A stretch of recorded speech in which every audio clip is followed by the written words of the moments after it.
हाँ जी क्लास, आज की वीडियो में हम ब्लड रिलेशन के सेकंड पार्ट को कंटिन्यू करेंगे। जैसे कि आप सारे जानते हो, अभी हमने फर्स्ट पार्ट में 3 पॉइंट्स को पढ़ा था। अगर मैं उन 3 पॉइंट्स की बात करूं तो वो 3 पॉइंट क्या थे, एक बार देख ले फिर से। हमने 3 पॉइंट्स को पढ़ा। जब भी बात की जाएगी हस्बैंड और वाइफ को लेके तो हम रिप्रेजेंट करेंगे भाई साहब डबल साइड एरो। ये बात क्लियर है। सेकंड पॉइंट, जब भी बात की जाएगी ब्रदर और सिस्टर को लेके हम रिप्रेजेंट करेंगे सिंगल साइड एरो। ये भी बात क्लियर है। लास्ट पॉइंट, जब भी बात की जाएगी रिस्पेक्टेड पर्सन को लेके तो हम रिप्रेजेंट करेंगे डाउन साइड एरो। तो जो स्टूडेंट फर्स्ट टाइम इस वीडियो को देख रहा है तो वो सबसे पहले इसके पार्ट 1 को देख लो, ताकि आपको इन तीनों टर्म्स को अप्लाई करना आ जाए। पहला पॉइंट तो इन तीनों टर्म्स का मतलब पता चल जाए। ठीक है जी, इन तीनों पॉइंटों को ही लास्ट में पढ़ा था। इसके साथ हमने एग्जाम्पल नंबर 1 को रीड किया था। यहां तक कोई दिक्कत, कोई प्रॉब्लम? ठीक है जी। तो इन 3 पॉइंट के साथ हमने 2 पॉइंट एक और समझे थे ब्लड रिलेशन के चैप्टर में। जब भी बात की जाएगी मेल को लेके, एक होता मेल और एक होता फीमेल। मेल को रिप्रेजेंट किया जाएगा प्लस से और फीमेल को माइनस से। यहां तक की कहानी उम्मीद करता हूं सबको क्लियर होगी। ठीक है जी, आज हम नंबर ऑफ क्वेश्चन को सॉल्व करेंगे। प्रीवियस ईयर के क्वेश्चन काफी सारे मैंने रख रखे हैं, स्टेप बाय स्टेप करके हम क्वेश्चनों को सॉल्व करेंगे। जैसे लास्ट की वीडियो में हमने एक एग्जाम्पल को सॉल्व किया था, ठीक है जी, जिसमें हमने सीखा कि इन तीनों टर्म्स को हम कैसे यूज कर रहे होंगे। ठीक है जी, मेल और फीमेल के लिए प्लस और माइनस कैसे अप्लाई हो रहा होगा, उसी को कंटिन्यू करते हुए आज हम एग्जाम्पल नंबर 2 की तरफ बढ़ते हैं। ठीक है जी, तो लिखिए एग्जाम्पल नंबर 2। देखिए सर, आप सभी को एग्जाम्पल नंबर 2 जो है वो स्क्रीन पे दिख रही होगी। ठीक है जी, अगर मैं एग्जाम्पल नंबर 2 की बात करूं तो देखो मैं क्या कर रहा हूं, यहाँ एग्जाम्पल 2 आपको डिजिटल वे में मैं दिखाऊंगा और यहाँ पे अपने लिए मैं क्वेश्चन रीड करने के लिए एक अनदर फोन से क्वेश्चन को रीड कर रहा हूँ। ठीक है जी, एक पॉइंट तो टाइम कम लगे, दूसरा चीजें डिजिटल हो और ज्यादा। ठीक है जी, जैसे सर आप सभी स्टेटमेंट को पढ़ो, सामने सामने लिख रखा है P इज क्यूज ब्रदर। तो इसका मतलब क्या हुआ, इसकी रिप्रेजेंटेशन कैसे होगी? P is Q's brother. तो P ब्रदर है किसका? Q का। उम्मीद करता हूं ये बात सबको क्लियर होगी। अगली स्टेटमेंट ने कहा R is Q's mother. R जो है वो किसकी मदर है? Q की। अगर R मदर है Q की तो R को ऐसे ही आना होगा। अगर R मदर है तो R के लिए माइनस। कोई दिक्कत, कोई प्रॉब्लम? अगली स्टेटमेंट ने कहा T इज S मदर। ठीक है जी, सॉरी, पहले एक स्टेटमेंट है S is R father. S father किसका है? R का। S फादर है R का। उम्मीद कर रहा हूं इस बात को समझ पा रहे होंगे। अगली स्टेटमेंट मिलती है लास्ट वाली, आप देखो स्क्रीन पे, तो T is S mother. T जो है वो किसकी मदर है? S की मदर। अब आपसे क्वेश्चन में पूछा how is P related to T। तो सर बताइए, ये जो P है, ये जो P है, ये T का क्या लग रहा होगा? बात क्लियर है? तो आप जानते हो सर, अगर मैं देखूं तो इस R का ये सन है, इस R का ये क्या सन, ठीक है जी, इस S का ये क्या है, इस S का ये P क्या है? अगर देखा जाए तो सर ग्रैंड सन।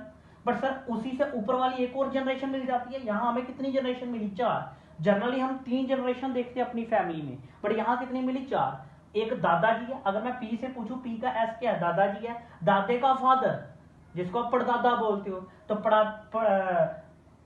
अगर मैं बात करूं परदादा, परदादा बोला जाता है, तो परदादे का ये पर्सन क्या होगा? इसको बोलते हैं हिंदी में पड़ोता। कुछ इस तरह का रिलेशन, बट इंग्लिश में इसी रिलेशन को बोलते हैं। जब मैं चारों ऑप्शनों को पढ़ रहा हूं तो ऑप्शन नंबर बी में मेरे को क्या मिला सर? देखो तो ग्रेट ग्रैंड सन। ग्रेट मतलब पड़ोते वाली सेंस, ग्रैंड सन मतलब ये वाली पोजीशन। सन क्यों? क्योंकि प्लस है। उम्मीद कर रहा हूं ये क्वेश्चन समझ आया होगा। ठीक है जी, चलते हैं एग्जाम्पल नंबर 3 की तरफ। शाबाश, जल्दी से पहले खुद से क्वेश्चन को सॉल्व करिए। आपको एग्जाम्पल नंबर 3 स्क्रीन पे दिख रही होगी। शाबाश, खुद से सॉल्व करिए। एग्जाम्पल नंबर 3 ने क्या कहा? A is sister of B। Sir A is sister of B, read करो मेरे साथ साथ। A is sister of B, इसमें कोई दिक्कत, कोई प्रॉब्लम? अगली स्टेटमेंट है B is brother of C। B brother किसका है?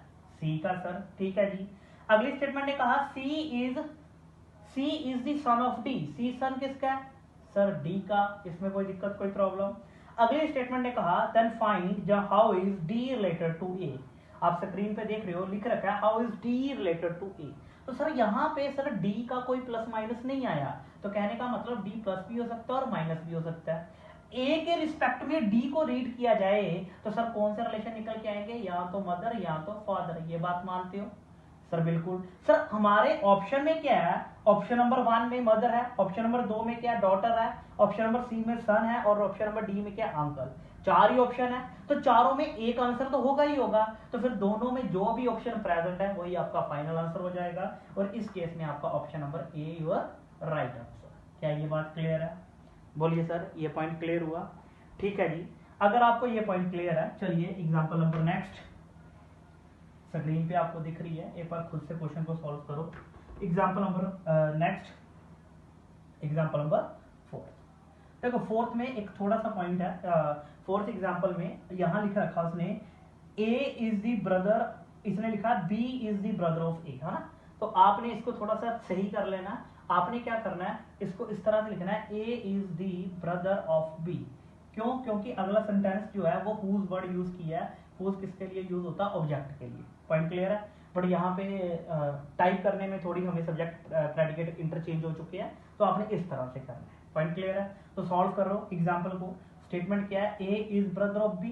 Sir A is brother of B, ठीक है जी। अगली स्टेटमेंट ने क्या कहा? Whose only sister. देखो यहाँ पे ओनली वर्ड नहीं यूज किया जाना चाहिए था, ठीक है। यहाँ पे ओनली वर्ड नहीं यूज किया जाना चाहिए था। यहाँ पे गलती लगी हुई है, यहाँ पे ये स्टेटमेंट में थोड़ा सा एरर है, ठीक है। लिखना है उसने हुज ओनली। चलो एक बार इसके फिर 2 मतलब होंगे, ठीक है। पहले हम स्टेटमेंट फोर्थ में थोड़ा सा एरर है जिसको आप पढ़ रहे हो। मैंने क्या कहा, पहले तो चेंज करो सब्जेक्ट और प्रेडिकेट को, क्योंकि हुज है तो बी के लिए डिफाइन होगा। दूसरा एरर क्या है, एक ओनली है, और अगर ओनली नहीं होता तो फिर क्वेश्चन कैसा होता, ठीक है जी। पहले हम ओनली की सेंस के अकॉर्डिंग चलते हैं। ओनली के केस में क्वेश्चन का मतलब क्या होता, ठीक है जी। जैसे यहाँ पे क्वेश्चन ने क्या कहा, बात को समझना। बी इज दी, फिर अगर ओनली मानोगे ना, अगर आप ओनली मान के चल रहे हो तो यहाँ ऑप्शन प्रेजेंट नहीं है वो, ठीक है। देखते हैं। उसने कहा B is brother of A, ठीक है। Sorry, A is brother of B, ठीक है। Whose only sister is mother of C. देखो बात को समझना। हुज ओनली सिस्टर मतलब बी की इकलौती ए की सिस्टर है, बी की इकलौती ए की सिस्टर है। बात को समझो, बी की इकलौती क्या है? ए की सिस्टर है। अगर बी की इकलौती ए की सिस्टर हुई, बात को समझना, बी की इकलौती ए की सिस्टर हुई तो इसका मतलब क्या हुआ? बी की इकलौती ए की सिस्टर है, ठीक है। उसकी मदर कौन है? देखो बात को समझना, हुज ओनली सिस्टर, इसकी जो इकलौती सिस्टर है, आगे वो मदर किसकी है? सी की। यही क्वेश्चन ने कहा। अगली स्टेटमेंट ने क्या कहा? D is maternal grandmother of C. D के मैटरनल ग्रैंड मदर किसकी है? सी की। तो मतलब सी की मदर वाली साइड डी होगी। सर ऐसा ही बन रहा होगा, ग्रैंड मदर है तो माइनस होगा। अब क्वेश्चन ने कहा how is A related to D. तो बताओ ए डी का क्या लग रहा है? ए डी का क्या लग रहा है? अब मेरे को एक बात समझाइए, अगर बी की इकलौती ए की सिस्टर होती है ना, अगर बी की इकलौती ए की सिस्टर होती, अगर बी की इकलौती इस स्टेटमेंट के बेस पे, ठीक है, अगर बी की इकलौती ए की सिस्टर होती तो सर ये तो ब्रदर बन गया था, बी की इकलौती सिस्टर ए की होगी। अगर ये इकलौती सिस्टर है तो बी भी प्लस ही होगा। ये बात क्लियर है? हमने क्वेश्चन को सॉल्व किया तो क्वेश्चन के अकॉर्डिंग क्वेश्चन ने पूछा how is A related to D, तो ए डी का क्या लग रहा होगा बताओ? सर सन ही तो लगेगा। अगर आप पूछो how is B related to D, तो अगेन आंसर क्या होगा? सन। तो इस ऑप्शन में सन नहीं है, इन ऑप्शन में सन नहीं है, तो आपने इस क्वेश्चन को चेंज कर लेना। इसका सही आंसर क्या होगा? सन होगा। क्या ये बात क्लियर है? यहाँ तक कोई दिक्कत, कोई प्रॉब्लम? ठीक है जी। एक और पॉइंट को समझो, एक यहाँ पे एक और केस भी बनता है, ठीक है जी। ये तो हो गया क्वेश्चन इस तरह से है। एक बार क्वेश्चन को एक अगेन इस तरह से मैं पढ़ रहा हूं, B is brother of A, B is brother of A, whose only, देखो whose only sister is mother of C. बात को समझिए, यहाँ पे ना थोड़ा क्वेश्चन ने एरर लिख दिया हुआ है। यहाँ पे ओनली नहीं होना चाहिए था, यहाँ तो होता, देखो हमारा स्टेटिंग का स्टेटमेंट क्या था? ए इज ब्रदर ऑफ बी, ठीक है। ये क्वेश्चन में ना थोड़ा एरर कर दिया हुआ है, तो जो अभी मैंने क्वेश्चन पढ़ाया वो आपका सही क्वेश्चन होता, और उस केस के केस में हमारा आंसर क्या होगा? सन होगा, ठीक है। उम्मीद करता हूँ समझ पाए होंगे। इस क्वेश्चन में थोड़ा सा एरर था स्टेटमेंट में। फिफ्थ क्वेश्चन की तरफ बढ़ते हैं, स्क्रीन पे देख रहे होंगे फिफ्थ क्वेश्चन। शाबाश, सोल्व करिए। तो स्टेटमेंट को रीड कर रहा हूं आपके साथ। फिफ्थ क्वेश्चन में क्या कहा? E is sister of B.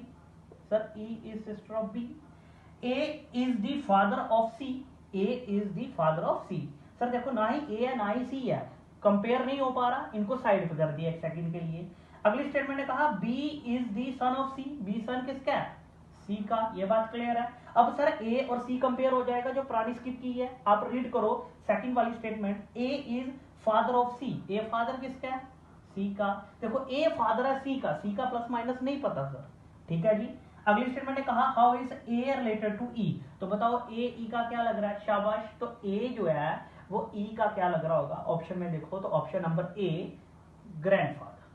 बात क्लियर है जी। चलिए ये प्रीवियस ईयर क्वेश्चन है कुछ मैं जो डिस्कस कर रहा हूं आपके साथ। चलिए एग्जांपल नंबर 6 की तरफ, स्क्रीन पे आपको दिख रही होगी।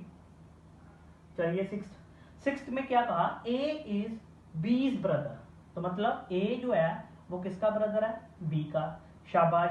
अगली स्टेटमेंट ने क्या कहा, सी इज एज मदर, सी जो है वो किसकी मदर है, ए की मदर। अगर सी ए की मदर हुई तो सी बी की भी मदर होगी, ये बात क्लियर है। अगली स्टेटमेंट ने क्या कहा, D is C's father, D जो है वो किसका फादर है, सी का फादर, ठीक है जी। अगली स्टेटमेंट ने कहा ई इज बीज सन, ई क्या किसका सन है, बी का, ठीक है जी, कोई दिक्कत। How is D related to A, how is D related to A, तो बात को समझो, डी ए का क्या लग रहा है, तो बताइए शाबाश। तो आप सभी जानते हो कि सर अगर आप लोग हो, आपकी मदर है, आपकी मदर का फादर नाना जी हुआ, नाना जी को इंग्लिश में क्या बोलते हो, हमने पढ़ रखा है, शाबाश बोलो तो मैटरनल ग्रैंड फादर। बट यहाँ पे ऑप्शन किस तरह से है वो मैटर कर रहा होगा, तो ऑप्शन नंबर सी ही हमारा राइट आंसर होगा। देखो ग्रेट ग्रैंड फादर नहीं होगा यहाँ पे, है ना, अगर ई से डी का पूछता तो देन ग्रेट ग्रैंडफादर होता, बट यहाँ ए से डी पूछ रहा है तो आंसर होगा ग्रैंडफादर, ऑप्शन नंबर सी। अगर मैटरनल ग्रैंडफादर भी एक ऑप्शन होता तो फिर मैटरनल ग्रैंडफादर पहली प्रेफरेंस, बट नहीं है तो इस केस में ग्रैंडफादर ही आप क्लिक कर रहे होंगे, शाबाश। उम्मीद करता हूँ समझ पा रहे होंगे। चलिए एग्जाम्पल नंबर 7 की तरफ, स्क्रीन पे दिख रही है, पहले क्वेश्चन को खुद से सॉल्व करिए। 7 ने क्या कहा, ए इज बी सिस्टर, ए किसकी सिस्टर है जी, बी की।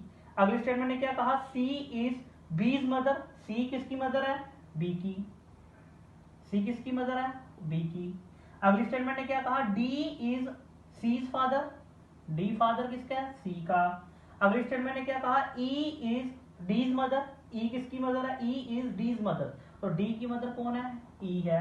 अब क्वेश्चन ने क्या कहा, then how is A related to D, तो बताओ ए जो है वो डी का क्या लग रहा है। अगर मैं आपसे पूछूं how is a D related to A, तो सर बताओ डी ए का क्या लग रहा है, डी ग्रैंडफादर लग रहा है। अगर वो ग्रैंडफादर है, अगर वो मेरा ग्रैंडफादर है तो उसका मैं क्या हूँ, उसका मैं क्या होगा, ग्रैंडसन, अगर माइनस है तो ग्रैंड डॉटर। और कौन सा ऑप्शन देख रहे हो आप, ऑप्शन नंबर डी।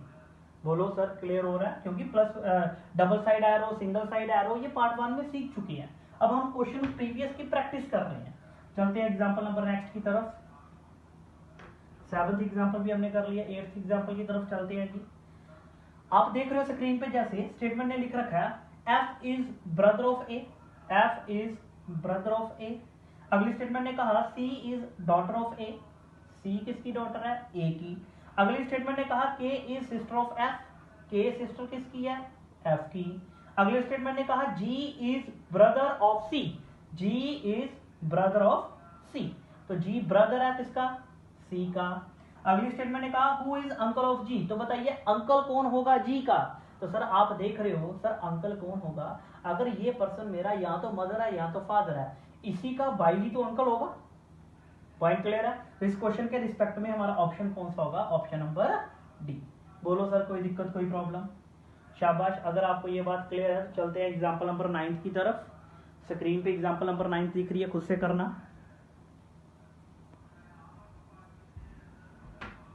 हाँ जी सर शाबाश, एग्जाम्पल नंबर 9 करिए।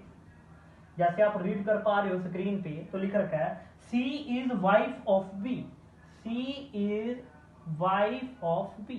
अगर सर सी वाइफ है बी की तो बी मेल ही होगा, है ना। ई इज सन ऑफ सी, ई सन किसका है, सी का। मेरे को ये बताओ अगर ई सी का सन हुआ तो बी का भी तो सन ही हुआ, ठीक है जी। कुछ बच्चे इसको ऐसे नहीं ऐसे लिख सकते हो, दोनों का इस तरह से, जैसे भी आपको अच्छा लगे, चाहे आप बी के नीचे लिख दो फिर भी कोई दिक्कत नहीं है, ठीक है जी। अगली स्टेटमेंट ने क्या कहा, A is brother of B, ए जो है वो ब्रदर किसका है, ए जो है वो ब्रदर किसका है, बी का। एंड फादर ऑफ डी, बात को समझ रहा सर, यहां बात को समझ रहा, स्टार लिखो, काफी बार एक पॉइंट पढ़ा चुका हूं, इफ एंड और बट और कॉमा, ये सारे पॉइंट यूज किए जाते हैं फर्स्ट पर्सन के लिए। फर्स्ट पर्सन के लिए फर्स्ट पर्सन कौन होता है, सब्जेक्ट मानो, तो यहां से सेंटेंस शुरू होता है, ठीक है जी। नेक्स्ट पॉइंट इसी के अंदर सेकंड, हु, whom और whose used for second person. Second person कौन होता है, यहाँ पे ऑब्जेक्ट होता है, पॉइंट क्लियर है जी। यहाँ पे सेकंड पर्सन कौन होगा, ऑब्जेक्ट होगा। जैसे आपने मैंने एक स्टेटमेंट लिखी, A is father of B and brother of M, तो इसको कैसे रिलेट करेंगे, A is father of B, A father किसका है, बी का, एंड किसके लिए यूज होगा, देखो चाहे इफ होता, चाहे एंड होता, चाहे बट होता, चाहे कॉमा होता, ये होता फर्स्ट पर्सन के लिए। कहने का मतलब यहां से सेंटेंस शुरू होता है, इसको बोलते हैं सब्जेक्ट, सब्जेक्ट को ही यहाँ क्या माना जाएगा, फर्स्ट पर्सन। यहाँ सेंटेंस खत्म होता है, इसको बोलते हैं ऑब्जेक्ट, ऑब्जेक्ट को क्या माना जाएगा, सेकंड पर्सन। तो सर एंड किसके लिए रिप्रेजेंट होगा, शाबाश, फर्स्ट पर्सन के लिए। तो सेंटेंस कैसे रीड होगा, ए इज खुद से यहाँ अज्यूम कर रहे होंगे कि एक सेंटेंस की फ्रेमिंग बन पाए, A is brother of M, A is brother of M. बोलो ये पॉइंट क्लियर हुआ, बोलिए सर। अगर यहाँ पे होता वर्ड हु, हुम, हुज, ये किसके लिए यूज होता, अगर होता यहाँ पे हु, तो फिर सेंटेंस का मतलब क्या होता, sir A is father of B, who मतलब B, B is brother of M. बात समझ पाए, तो उम्मीद करता हूँ ये पॉइंट आपको समझ आए होंगे, उम्मीद करता हूँ। देखिए कैसे मैंने कहा, इस तरह से है। अगर यहाँ पे हु होता तो फिर सेंटेंस कैसे रीड होता, A is father of B, who मतलब B is brother of M, ठीक है। हु का मतलब ये रहा होगा, और अगर यहाँ हु की जगह एंड इफ होता तो फिर मतलब ये रहा होगा। तो उम्मीद करता हूँ ये बातें क्लियर होगी आपको।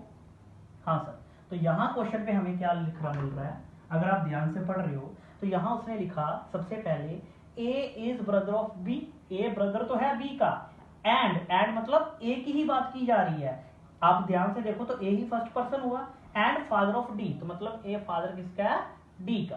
देखो डी के लिए प्लस माइनस नहीं पता तो नहीं लिखा खुद से, पॉइंट क्लियर है। अब क्वेश्चन ने कहा how what is the relation between E to D, तो बताओ ई का डी से क्या रिलेशन होगा। तो बात को देखो, इस तरह के केसेस को बोलते हैं कजन, इस तरह के केसेस को क्या बोलते हो, कजन। देखो कहने का मतलब क्या है, आप लोगों, सपोज आप डी हो, एग्जाम्पल के लिए आप डी हो, है ना, आपके चाचा जी का लड़का ई है, दोनों में किसका रिलेशन हुआ, इंग्लिश में कजन। उम्मीद करता हूँ समझ पाए होंगे। एग्जाम्पल नंबर 10 की तरफ स्क्रीन पे देख रहे हो, खुद से सॉल्व करिए, शाबाश। एग्जाम्पल नंबर 10 की बात करूं तो लिख रखा है M is the son of P, तो पी का सन कौन है, एम। बात को समझना, M is son, M son है तो एम के ऊपर प्लस, पी का नहीं पता तो कुछ भी नहीं। अगली स्टेटमेंट ने कहा Q is the granddaughter of O, Q जो है वो ग्रैंड डॉटर किसकी है, ओ की।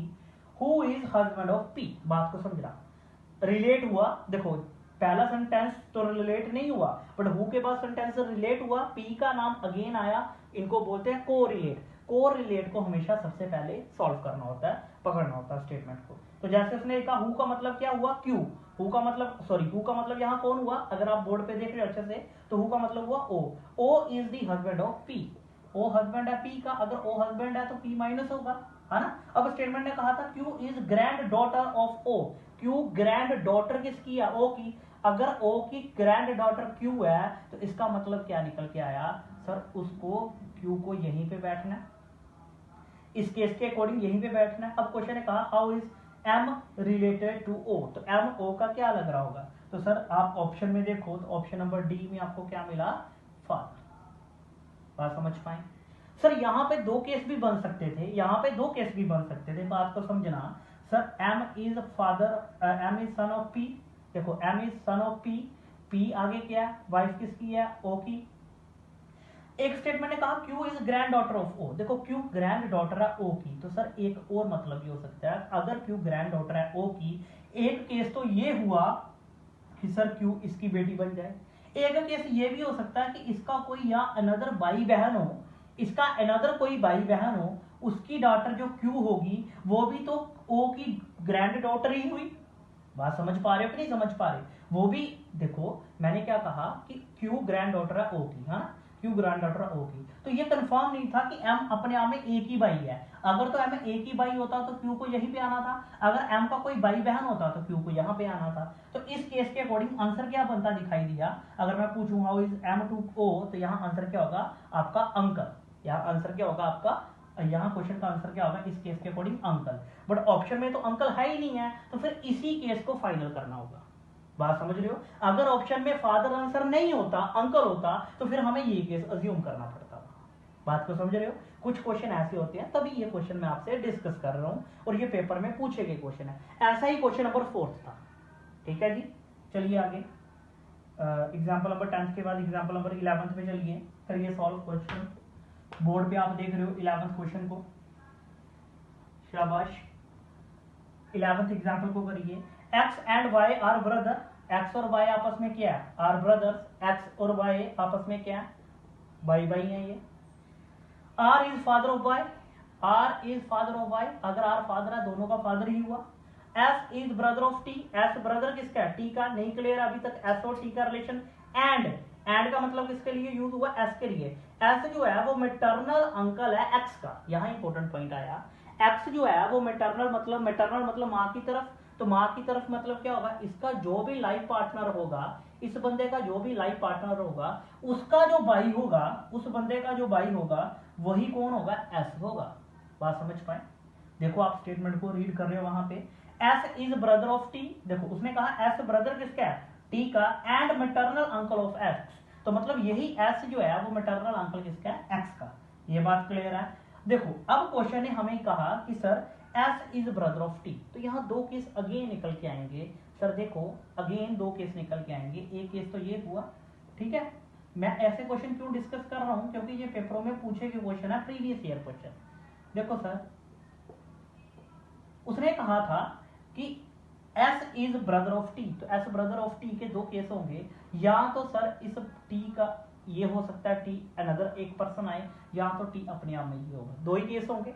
S is brother of T, S is brother of T. क्या ये बात समझ पाए। अब क्वेश्चन ने हमें क्या पूछा, what is T to R, T R का क्या लग रहा होगा। तो सर दो अगेन आंसर होंगे, टी आर का क्या लग रहा होगा। तो इस केस के अकॉर्डिंग क्या बना, इस केस के अकॉर्डिंग बना सर वाइफ, और इस केस के अकॉर्डिंग क्या बना। अगर आपसे क्वेश्चन पूछा how is T to R, तो इस केस के अकॉर्डिंग क्या बना आपका, शाबाश बताओ। तो इस केस के अकॉर्डिंग बना सी एंड डी। क्यों, क्योंकि सी एंड डी, क्यों, क्योंकि इस पे प्लस माइनस नहीं है। बट अगर यहाँ पे प्लस होता तो फिर आंसर बनता ब्रदर इन लॉ, अगर माइनस होता तो सिस्टर इन लॉ। अगर कुछ भी नहीं है तो हमने पढ़ रखा था एग्जाम्पल नंबर 1 में, उसको ऑप्शन को क्या बोलते हैं, सी एंड डी। बात समझ पाए कि नहीं समझ पाए। बट हमें क्वेश्चन में वाइफ ऑप्शन मिल रहा है, तो फिर कंफर्म हो गया डायग्राम यही था। बात समझ पाए, तभी ऐसे क्वेश्चन रख रखे हैं मैंने ऐसे। चलिए सर एग्जाम्पल नंबर 12 की तरफ, आप स्क्रीन पे देख रहे हो। वीडियो को रोक के स्क्रीन का स्क्रीनशॉट लो और खुद से क्वेश्चन को सॉल्व करिए। यहां क्वेश्चन ने क्या कहा, A is father of B. Sir A is father of B, C is daughter of B, C daughter किसकी है, बी की। अगली स्टेटमेंट ने क्या कहा, ई इज सन ऑफ ए, ई सन किसका है, ए का। अगर ई सन हुआ ए का तो ई को ऐसे ही आना पड़ेगा। आप ऐसे भी बना सकते हो, कोई प्रॉब्लम नहीं है। अब दो बच्चे थे, एक सीधा लगा दिया तो क्या एक डाउन साइड ही एरो होगा, है ना। अगली स्टेटमेंट ने कहा what is the relation between C to A. तो what is the relation between C to A, C से ए का रिलेशन क्या होगा। तो कई बार पेपर में ऑप्शन ऐसे भी आते हैं कि सी जो है वो ए का क्या होगा। देखो what is the relation between C to A, इस केस में दोनों का रिलेशन पूछे हैं कि ए सी का क्या लगेगा और सी ए का क्या लगेगा। तो ऑप्शन क्या होगा, क्या ब्रदर सिस्टर होंगे, ऑप्शन नंबर ए। नहीं सर, कजन होंगे। सर आगे उसने क्या लिखा, एक बार मैं क्वेश्चन को पढ़ रहा हूं again. A is father of B, ठीक। C is daughter of B, ठीक है जी। अगले कहा D is the brother of B. Sir D brother है, एक स्टेटमेंट में स्किप कर गया था। Sir D is brother of B, ठीक है। E is son of A, ठीक है जी। What is the relation between C and E. Sir देखो सी और ई का पूछा, मैं गलत रीड कर रहा था। यहां पूछा सी से ई का रिलेशन क्या होगा। तो सर देखो आपका ये मदर जब फादर है उसका भाई है, तो इन दोनों में रिलेशन क्या होगा। तो सर ये क्या होंगे आपस में, यहां तो ऑप्शन नंबर पढ़ो, यहां तो ये क्या होगा, शाबाश। ऑप्शन नंबर 1 में ब्रदर और सिस्टर तो हो ही नहीं सकते, कजन होंगे नहीं। ऑप्शन नंबर डी में अंकल और आंट, देखो ये अंकल तो होगा, क्या ये आंट होगी? ये भी गलत है। क्या हो सकता है? अंकल और नीस, देखो ये क्या होगी? नीस ही होगी। इस बंदे की ये क्या होगी? नीस ही होगी। और इस बंदे का ये क्या होगा? अंकल ही होगा। तो option number see your right answer. समझ पाए बात को? शाबाश, समझ पाए हो। तो एग्जाम्पल नंबर नेक्स्ट 13 को देखिए। एग्जाम्पल नंबर 13 को पढ़िए, आपके सामने स्क्रीन पे है, खुद से करिए। क्वेश्चन ने क्या कहा? If P is the husband of Q, अगर P हस्बैंड है किसका? Q का, and R is the mother of F and Q, R mother किसकी है? R मदर किसकी है? Q की भी है और S की भी है। बात समझ पाए? R मदर किसकी है? Q की भी है और S की भी है। Then what is R to P? R P का क्या लग रहा होगा? तो ऑप्शन देखो, अगर आप फर्स्ट वीडियो को देखे हो उसमें मैंने रिलेशन को अच्छे से डिफाइन किया था। तो सर आप हो, आपका लाइफ पार्टनर, आपकी वाइफ की मदर, तो इस रिलेशन को इन लॉज में आता है। अगर ये इसकी मदर है तो इसकी भी ये मदर होगी, साथ में क्या लग जाएगा? In laws. तो आंसर आपका डी स्क्रीन पे देख रहे हो, मदर इन लॉ। शाबाश, क्या ये बात क्लियर है सबको?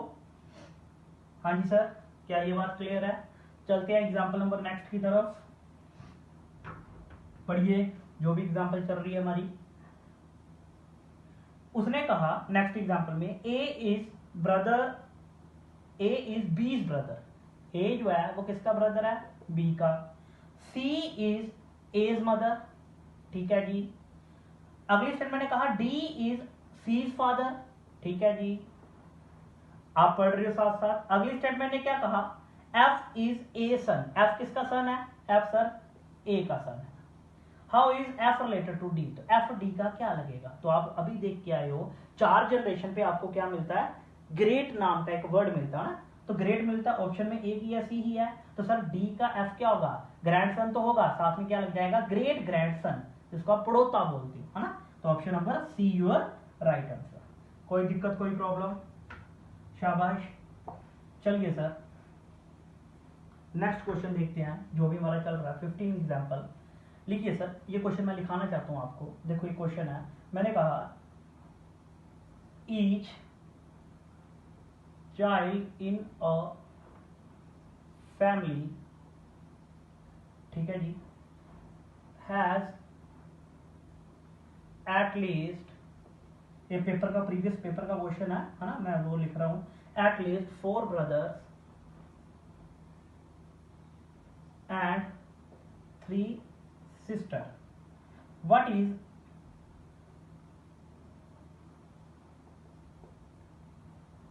is the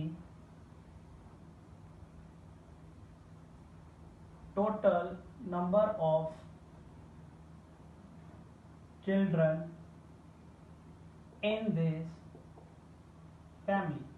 आई थिंक ये ऑप्शन मैंने ये क्वेश्चन आपको मैंने उसमें भी डिस्कस किया था, जो टेस्ट हुआ उसमें भी डाल रखा है ये क्वेश्चन। 3 ऑप्शन है।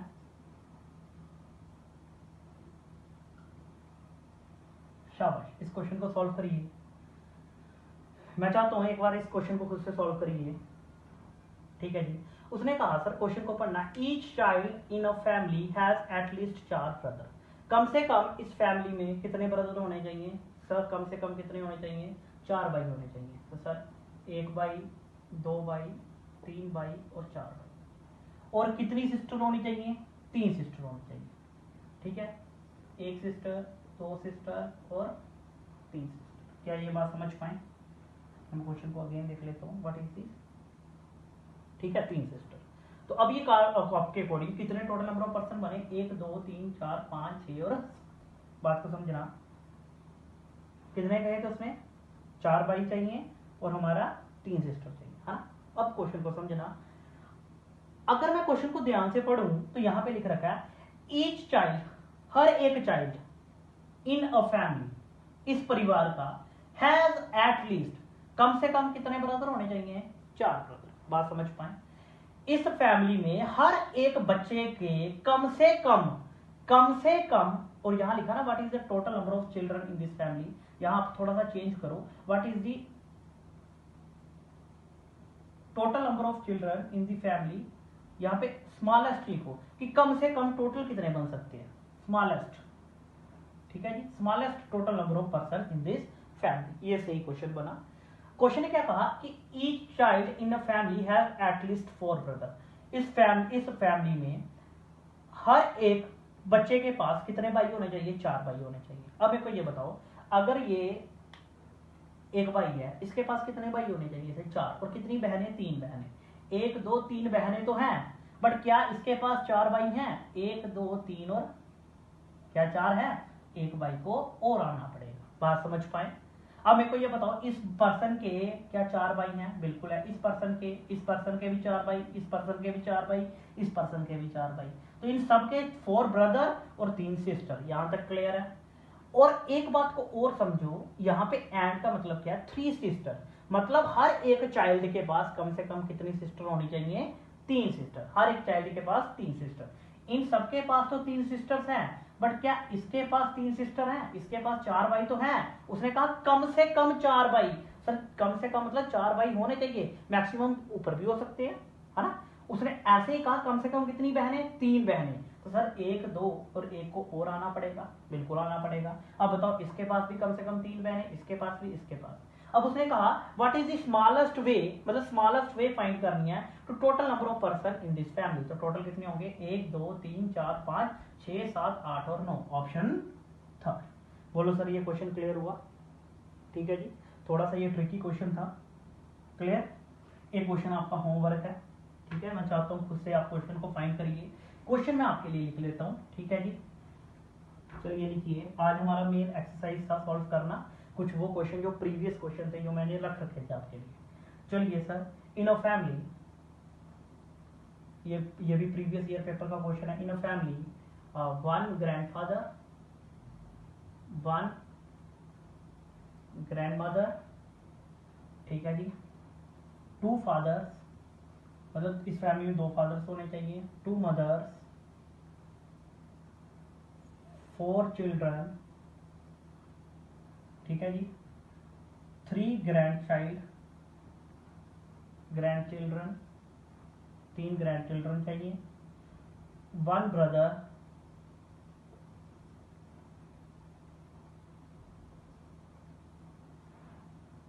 2 sister, 2 son, 2 daughter,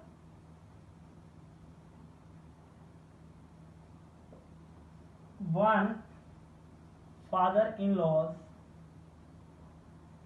1 mother in laws और 1 डॉटर